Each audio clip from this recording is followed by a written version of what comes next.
Hi folks, Jessie Olson from Udder Farm here. This time we're coming to you from the National Heirloom Seed Expo in Santa Rosa, California.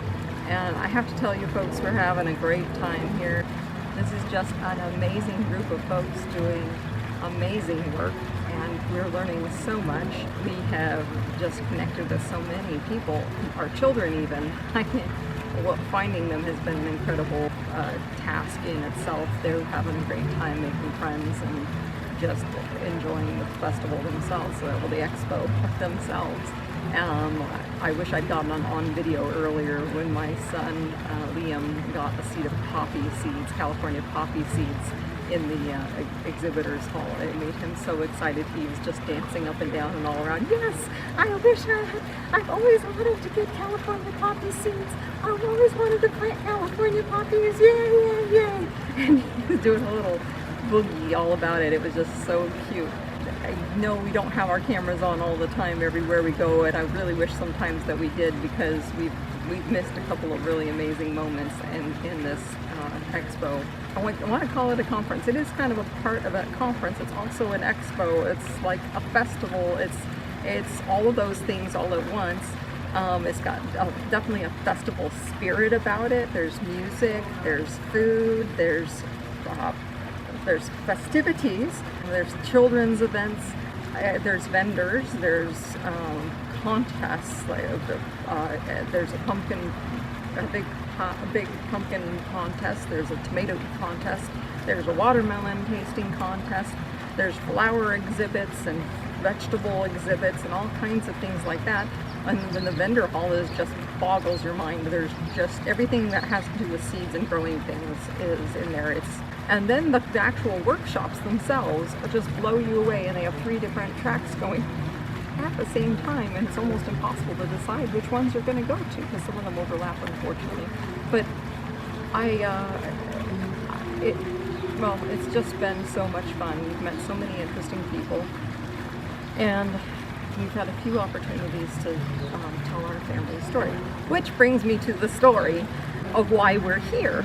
A few months ago, we were thinking about coming. We weren't sure if we were going to come, and I didn't realize the scope of this expo. I thought it was a big seed swap. I didn't realize how big it was, and I felt like maybe I shouldn't come. I shouldn't bring my family because we didn't have any seeds to swap. We lost them in the fire. So I mentioned that, and they came back and said, well, you should talk to Baker Creek Seed Company. They can get you some seeds to replace the ones that you lost. And so we did, and when we received the package, we were really blown away, because we received quite a number of seeds,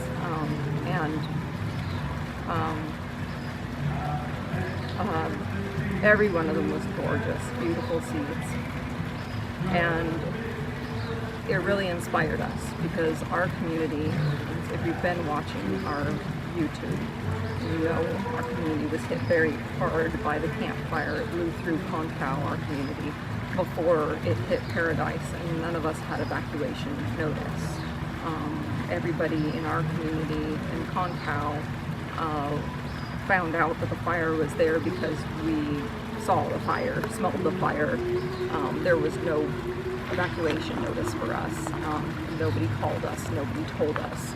We found out because the fire was at our door. And they're just now starting to clean up in Concow. They're about 75% done with Paradise, but they're just now starting to clean up in our community. Nearly every building in our community of about 600 people has been destroyed. Most of us were farmers, outdoors people, mountain men, rugged individual people, not retirees and folks in nursing homes and things like that, like Paradise was. So a lot of us had gardens, and when they came to clean our property, they scraped the garden soil and they scraped our compost heap and they took it to the dump. So our land has been just pillaged. They clear-cut about 4 acres of good green trees that had not been affected by the fire, and now we have you're facing erosion with coming rains. So we're wanting to take this blessing that we have received and give back to our community and start a seed library or a seed swap in our community. And this has been our inspiration. The giving of those seeds to us has been our inspiration to return that back to our community and be able to help them, help our entire community, not just through the seeds, but also through the community building of that and teaching others how to use permaculture to help with preventing erosion on their land. With all the trees and branches and chips that we have on the land, I believe that we can do that. And once we've taught others how to do it, they can teach more people how to do it. The erosion is going to be a terrible problem after the fires, and we've already gone through one winter without any erosion control, so going through a second could be devastating. So that is what we're trying to do, and that is what we're trying to learn more about here. And the folks here have been so incredibly supportive. They offered us a number of resources and references, and we're looking forward to making more videos about what we're doing there and how we're helping our community and how we're rebuilding our home. Hopefully you'll find some inspiration in that too. So thank you all for watching, and I hope that you enjoy what you see. If you do, please subscribe and like. We'll see you next time.